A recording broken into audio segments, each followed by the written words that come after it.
আজকে আমি আলু দিয়ে আর ডিম দিয়ে একটা ইউনিক রেসিপি আপনাদের মাঝে শেয়ার করব বন্ধুরা। বিসমিল্লাহির রহমানির রহিম। আসসালামু আলাইকুম, কেমন আছেন সবাই?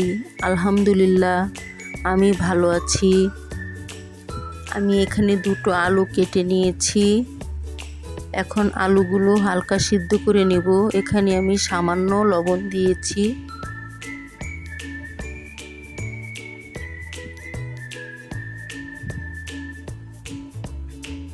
আলুগুলো সিদ্ধ হতে থাক। এ পর্যায়ে আমি আটা নিয়েছি। এইখানে আমি দুটো পরোটার পরিমাণে আটা নিয়েছি। এখন এখানে সামান্য লবণ দিয়েছি আর সাদা তেল দিয়ে দিব। ভালো করে মিশিয়ে নেব। এগুলো একটা ডো তৈরি করে নেব।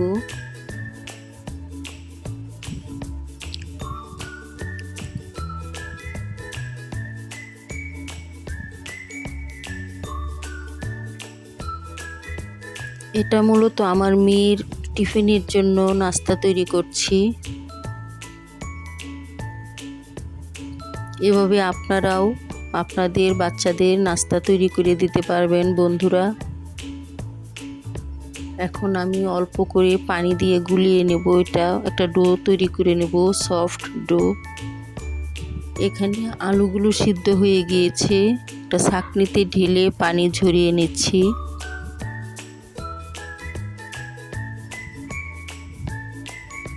এই যে ধনে পাতা দিব, পেঁয়াজ, কাঁচামরিচ এগুলো কেটে নিয়েছি। এখন এগুলোর উপরে আলু দিয়ে দিলাম।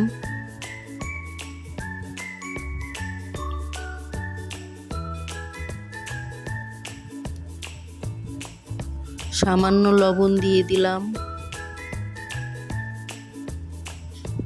এখানে আমি একটা ডিম ভেঙে রেখেছি, সেই ডিমটা দিয়ে দিলাম। এখন আমি সবগুলো উপকরণ একসাথে মিলিয়ে নিব।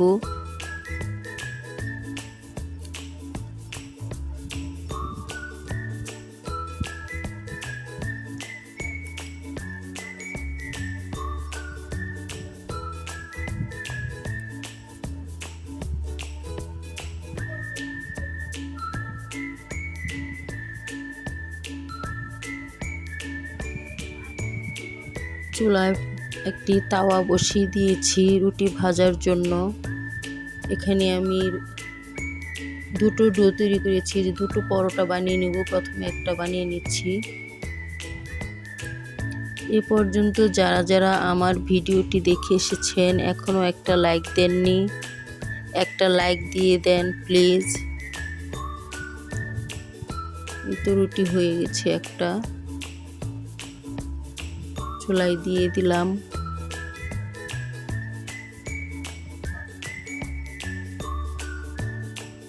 আলু আর ডিমের যে মিশ্রণটা রেডি করে রেখেছিলাম সেটি এখন উপরে দিয়ে দিব।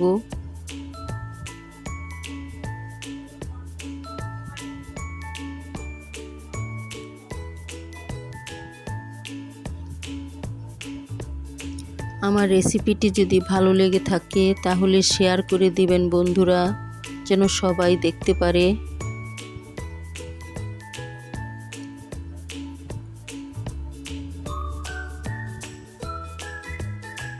এখন এখানে আমি এর উপরে আরেকটা রুটি দিয়ে দিব। চারপাশ ভালো করে চেপে চেপে দিচ্ছি যেন ছুটে না যায়।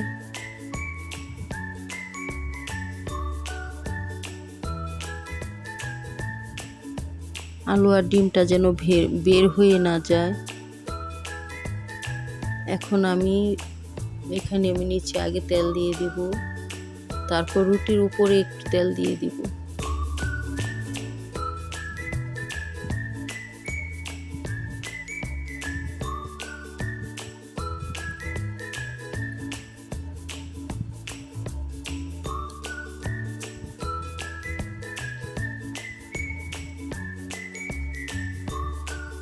এখন আমি রুটিটা উল্টিয়ে দিলাম। এভাবে বাচ্চাদের নাস্তা রেডি করে দিবেন টিফিনের জন্য, দেখবেন বাচ্চারা অনেক মজা করে খাবে। ভীষণ টেস্টি হয়েছিল। একবার ট্রাই করে দেখবেন বন্ধুরা।